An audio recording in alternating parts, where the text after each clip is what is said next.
So it says to solve for 19, you've got 3 side lengths. This is side, side, side. It's not going to tell you law of sines or cosines, so just make sure, try to have ignored the fact that it specifically said which one, right?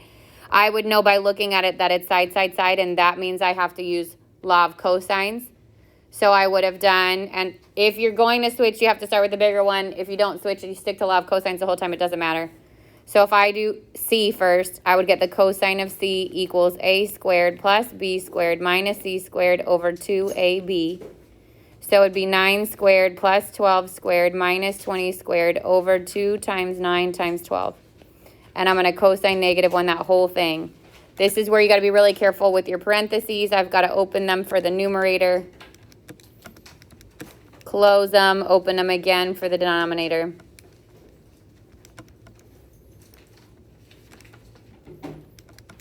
And I get angle C is 144.11 degrees. Then I would move on and I could go to either B or A, it doesn't matter. But if I did, let's say, cosine of A, it'd be B squared plus C squared minus A squared over 2BC. Second cosine that whole thing.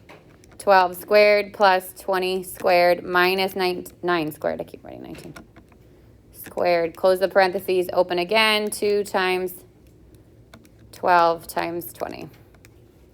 Angle A, 15.29 degrees.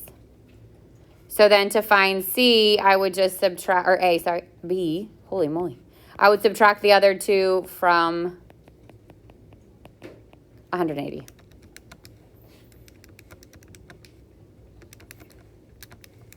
I can't remember if these line up on the website or not, I mean on the calc chat, but if your decimal is like 100th off, it depends on where you start. If I had started with A, you may have been 100th off on something else when you go to find the last one. It's okay. As long as when I check them, as long as you're within the 100th, I look to see if you have the right setup and you're good. Any other questions from the first page? 25? Sure. Okay, so it says the lengths of the diagonals of a parallelogram are 10 feet and 16 feet. The lengths of the sides, fine. So this is just like the quiz question. If the diagonals are 10 feet and 16 feet, this would be 5 and 5. This would be 8 and 8. And then it says find the lengths of the sides. So I want to find both the sides if the diagonals intersect at 28 degrees. So I can make this the 28 degrees. And then I would do 180 minus the 28, so 152 would be here. And then obviously it could be here, this would be 28. I use the 2 separate triangles. So if I want to solve for x, x squared is going to equal 5 squared plus 8 squared minus 258 cosine 28. And then if I want to find y, y squared is going to equal 5 squared and 8 squared. Again, those don't change. What does change is the angle between them is now 152. It doesn't matter because you're finding them both. No, but which side is 152? That's what I'm saying. It doesn't matter. So I could have made this the 28. It's not drawn to scale anyways. I could have made that the 28 and then the other one would have been 152. Yeah. First of all, it's asking for both sides. If it had asked for the smaller side, I would have picked the one opposite the 28 degrees because that one's going to be smaller than the 158. But you also could have just found them both and looked at which one was smaller. But it doesn't matter where you put the 28 or the 158 as long as you have them both.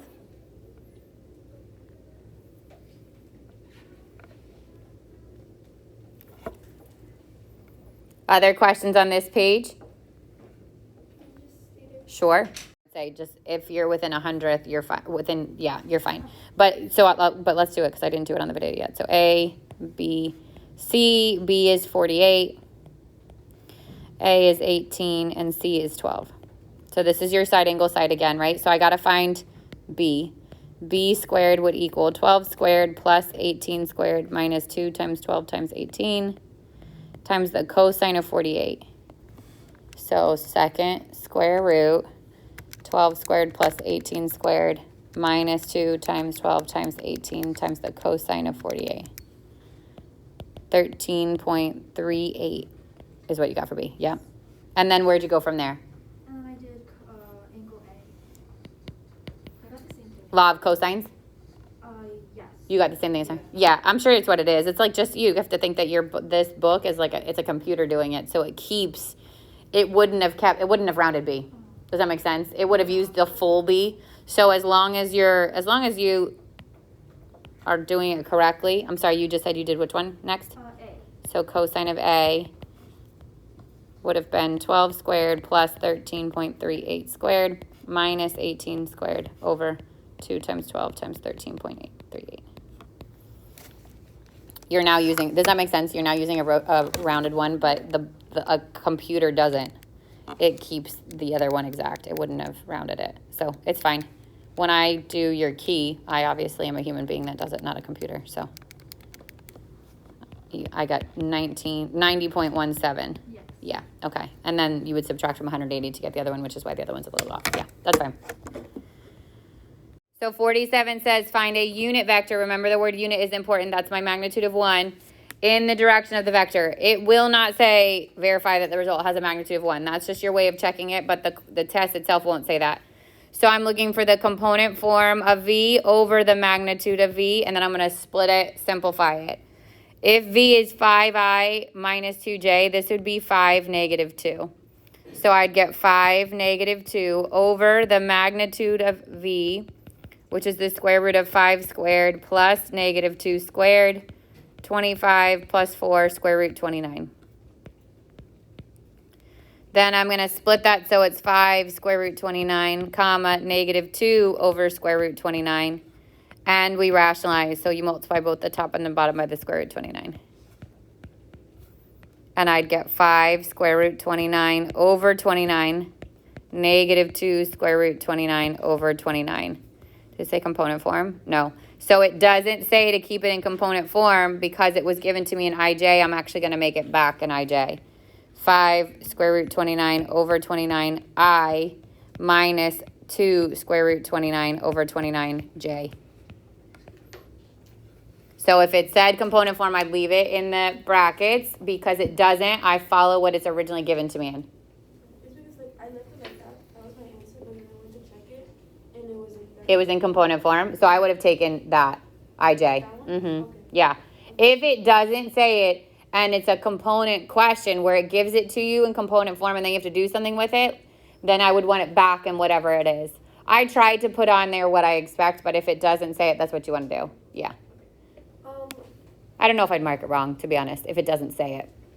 If it specifically says component form, component form. If it specifically says IJ, IJ. But if it doesn't say it, I might take either answer.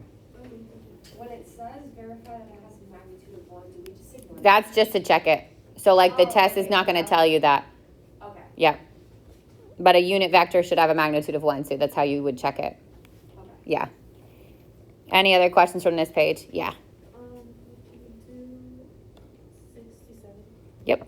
So it says find for u.v. So I'm going to do the for u first, but you could do this in any order as long as only that 4 only goes to one of them. 4 times u, which is negative 3, negative 4, is negative 12, negative 16.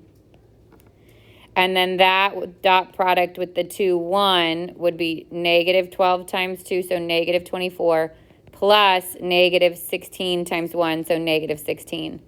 And you'd get negative 40,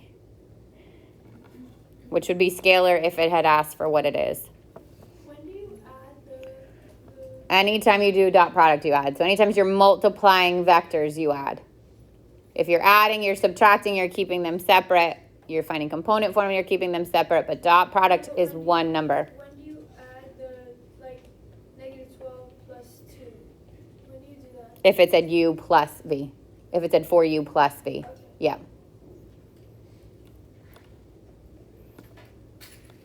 Wait, I have a question. Mm-hmm. If it's asking to multiply, then you know that the answer is going to be a single number? It should be a single number. Unless it's 3 of them, right? Because these 2 are going to give you a single number, but then you're multiplying that times a vector. So if it's only 2 vectors or an even amount of vectors, then it's going to be a single number. But if it's like 3, then you're taking a single number and multiplying it times a vector, so it ends up being a vector. You're welcome. Okay. Sorry, Can you do 70? 70. Don't let me forget to go back to. Okay, so then the angle between cosine theta equals u dot v over the magnitude of u times the magnitude of v. So u dot v would be 3 times 4 plus 1 times 5, 12 plus 5, which is 17. That's my numerator. Magnitude of u is the square root of 3 squared plus 1 squared, square root 9 plus 1, square root 10. And the magnitude of v, square root of 4 squared plus 5 squared, 16 plus 25, square root 41.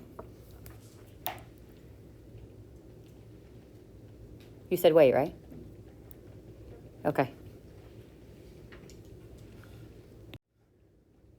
Do you have like a something to memorize like with when it says like find the angle, like the formula to use? I mean, like a trick? No, just like a quiz. There's a Quizlet, yeah. Oh, okay. Yeah. So this says cosine of theta would equal this. So I would cosine -1, that whole thing. When you type the square root of 10 times 41 in your denominator, I would just keep the whole thing underneath the root. So second cosine 17 divided by square root and keep the 10 times 41 underneath the root. And you get 32.905. I think it didn't say it. So 2 decimal places. I'm pretty sure on every single question on the test it says specifically what to do for rounding. If I left it off for some reason, I'll tell you. But remember, if it doesn't say it, I tend to default to 2. This one only had the nearest 10th.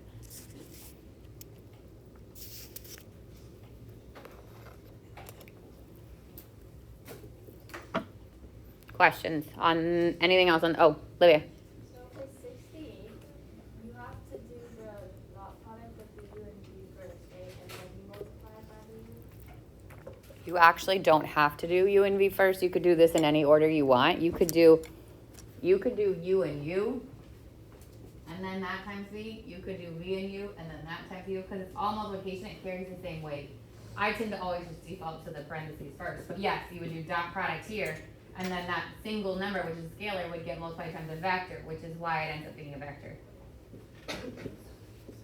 But the dot product is multiplication. One pair of vectors, dot product, is one number.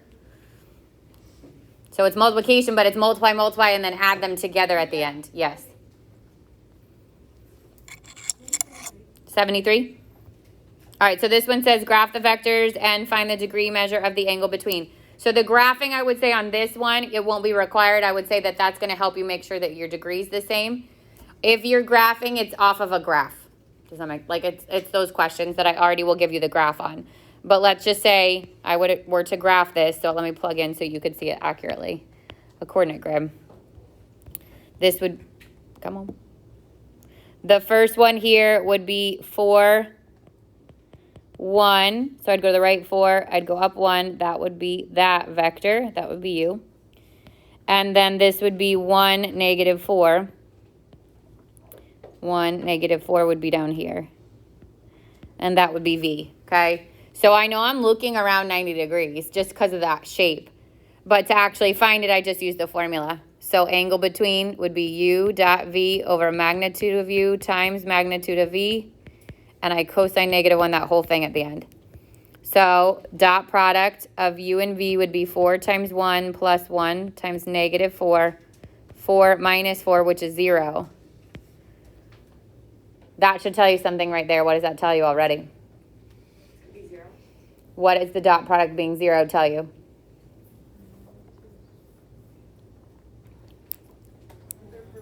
They're perpendicular. What's this angle going to be? 90 degrees. Before I even get there. But this is like a special case. This obviously doesn't even happen that often. So then the magnitude of u I want to find. It doesn't matter because the numerator is 0 anyways. But we're going to go through the steps just to practice. Square root of 4 squared plus 1 squared. The magnitude of v. Square root of 1 squared plus -4 squared. I'd still get 1 plus 16. This is square root 17. 16 plus 1, square root 17. So they're both square root 17. So not only are they perpendicular, they're also the same length. But if I second cosine and I put 0 in the top, it doesn't even matter what I put in the bottom. I'm going to get 90 degrees. So then what would be your answer for that one? It wants the angle between, so it's 90 degrees. Yeah. That is a special case, though. That's just because the dot product is 0 that you knew that even before you started. Oh, because if you were to do like the dot product like 17. 0 over 17. Right, it's still going to be 0. Yeah, or if as soon as you get the dot product, if the dot product of two vectors is 0, then they're perpendicular, which means that would be 90 degrees. Yep. If on the test we have an example like that, we just put 0 over and we put like 90 degrees because we know we'll Sure. get that wrong? No, Okay. you're probably not going to have it, but sure. Okay. Yeah. You got if we get lucky, yeah. Anything else on this page? All right, last page is where we get into, well, we finish off with the parallel, perpendicular, all that stuff, and then we get into 6.5, which was the trig form. 78. All right, so because it says orthogonal, parallel, or neither, I'm going to do the slopes. If it had just said orthogonal, you could do the slope or the dot product. But because it also wants me to figure out if it's parallel, I'm going to set up their slopes.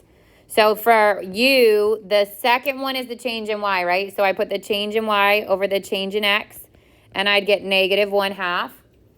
And then for v, the change in y is 10, and the change in x is 5, so I get 2 over 1. Comparing these slopes, if they were the same, it's parallel. If they're opposite reciprocals, which is what they are, that's when it's orthogonal.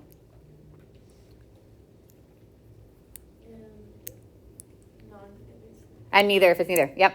77 would be the same thing. 77 is the same thing. Yeah, so negative 12 over 39, which is negative 4 over 13. And then 8 over negative 26, which is 4 over negative 13. Those are now the same. So those would be parallel.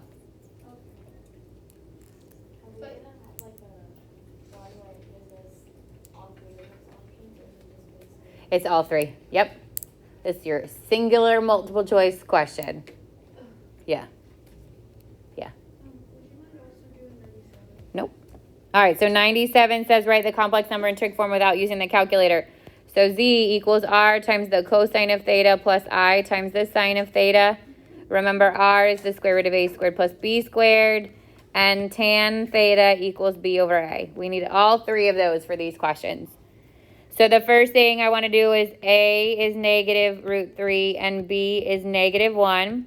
So I get the square root of negative root 3 squared, this is r, plus negative 1 squared. Square root of negative square root 3 squared is just 3. And negative 1 squared is 1, so this is square root 4, which is 2. That's the r. Then I do the tan of theta equals negative 1 over negative root 3. This would be 1 over root 3. This becomes root 3 over 3 when it's rationalized. So knowing that it's root 3 over 3, I know my tangents, that means it's over 6, right? So this is my over 6, but I got to figure out which one it is. If I go to my original point, which is negative, negative, I've moved left and down. I'm now in the third quadrant. So if you want to graph it from the beginning, you can. But I know I'm in the third quadrant, and the over 6 there is 7 pi over 6. So now I put it all together. R times the cosine of 7 pi over 6 plus I sine 7 pi over 6.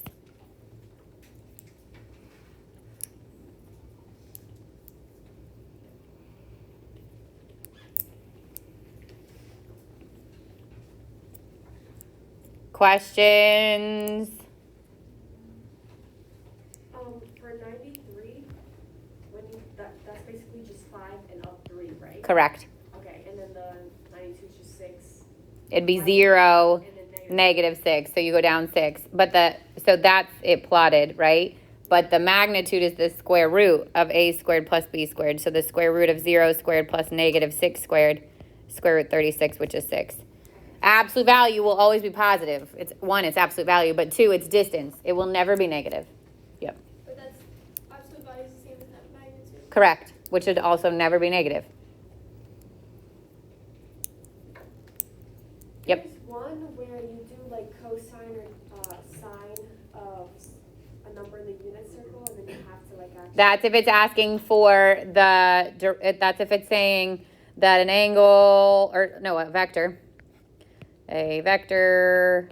with magnitude equal to whatever, that forms a blank degree angle with the x-axis. And it asks you to find the component form. Oh. Right? So if it was like 7 and a 45-degree angle, then it is the magnitude times the cosine of theta, magnitude times the sine of theta. This is my change in x, this is my change in y. So it would also be, that's like the word problem, except it's not your unit circle. It's horizontal component is the cosine one, vertical component is the sine one. So we use the formula the same, it's just that this is unit circle based, so this would be kept exact.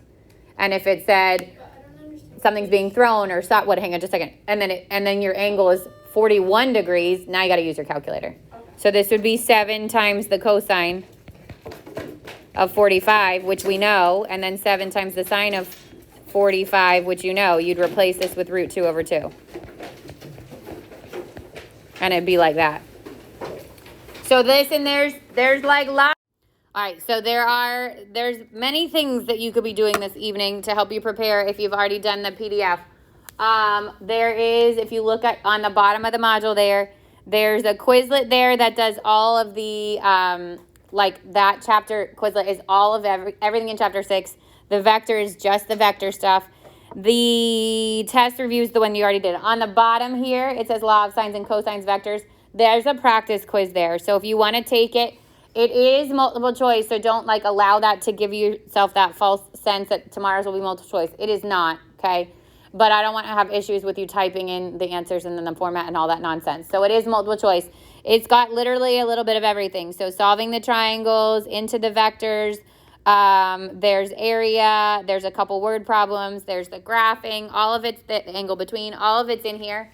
It will give you the score right away because it's not graded. So it's just literally for extra practice. So if you've already done the other PDF, this is a great way to practice all that stuff as well, okay? That's all the way at the bottom of the module. If you're a Quizlet person and you want to know go over the formulas, there's a link to that stuff. There's even, it's separated out or it's all of it together. So if you know you're good on the law of cosines and that kind of stuff, you can stick to the vectors or vice versa. Questions for me? Yep. If you do well on this, do we have a solid chance tomorrow? I would say yes. Yeah. Remember, I'm going to give you I'm just going to give you a full unit circle. So tomorrow when you get it, you can feel free to add in your tangents, but it will be a completed normal unit circle, like the one that you got, like the very beginning, that handout, that one is what I'll give you tomorrow on the side of your test.